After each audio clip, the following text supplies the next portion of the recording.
Olha, a cena que a gente tem hoje é de pura tensão. O exército de Israel está encurralado em menor número e de frente para a força total dos filisteus. E enquanto o rei parece paralisado, sem saber o que fazer, o filho dele, o príncipe, enxerga uma brecha. Uma escolha vai ter que ser feita. É melhor esperar ou agir com base na fé? É isso que a gente vai ver agora. E aqui logo de cara, o contraste entre os dois é gritante. Pensa só. De um lado, a gente tem o rei Saul com seus 600 homens parados só esperando. Do outro, o filho dele, Jonatas, que decide agir em segredo, levando junto só o seu escudeiro, é a liderança passiva contra a iniciativa, a ação. Então, essa iniciativa toda vira um plano, e que plano audacioso. Jonatas não pede permissão. Ele nem avisa o pai, que era o rei, sobre o que ele estava prestes a fazer. Ele está confiando em algo que vai muito além de qualquer estratégia militar comum. Mas o que move o Jonatas? É aqui que a história ganha uma outra dimensão.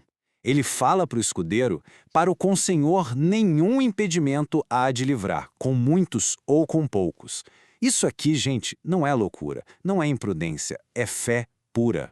Ele acredita que a vitória não está no número de soldados, mas se Deus vai agir ou não.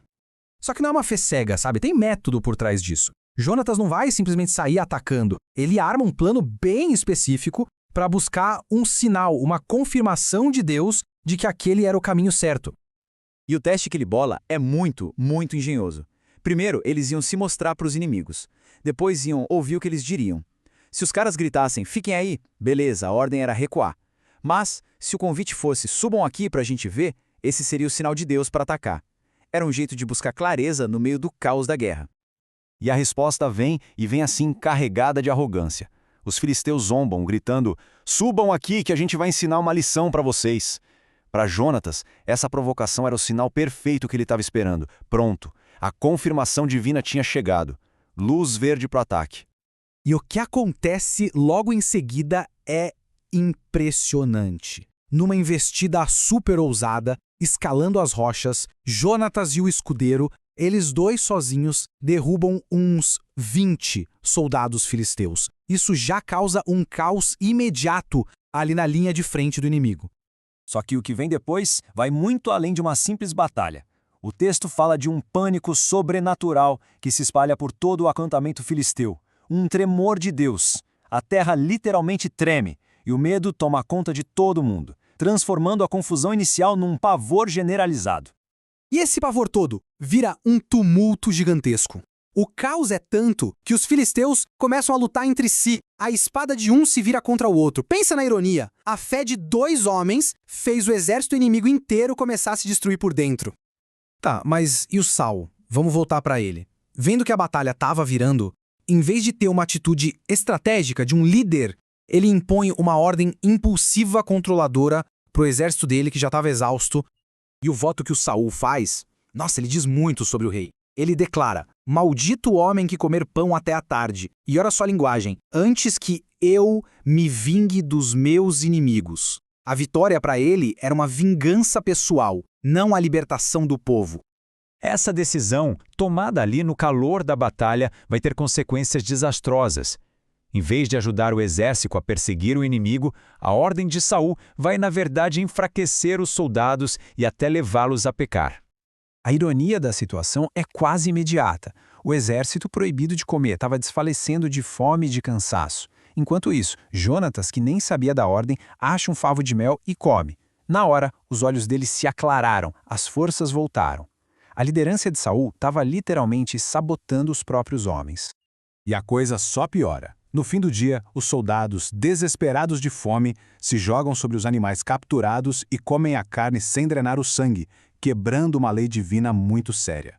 No fim das contas, a ordem do rei acabou empurrando o povo para o pecado.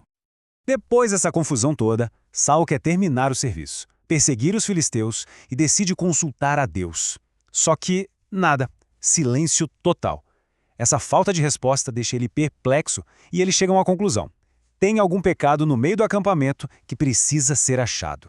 Com isso, o Saul fica, assim, obcecado em achar o culpado, o pecador que causou o silêncio de Deus. Mal sabia ele que essa busca ia colocar ele numa rota de colisão direta com o maior herói daquele dia, o próprio filho.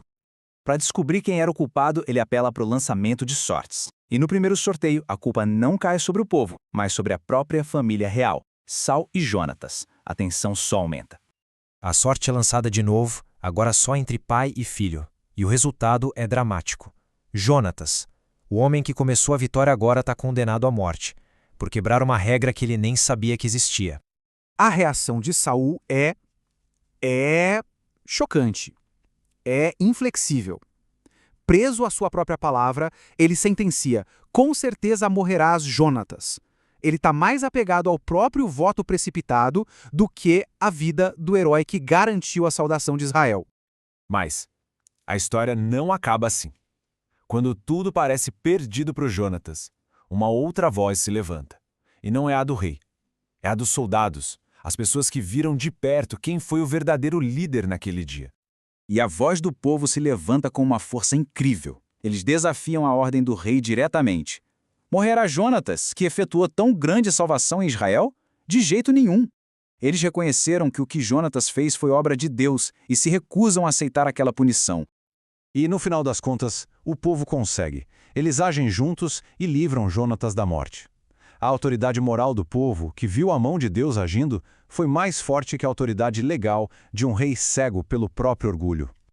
E tudo isso nos leva a uma pergunta, uma reflexão final, né? Essa história toda nos força a pensar o que realmente define uma vitória. A palavra inflexível de um rei, preso ao próprio ego, ou o ato de fé de um herói, que confiou em algo muito maior? Fica aí a questão.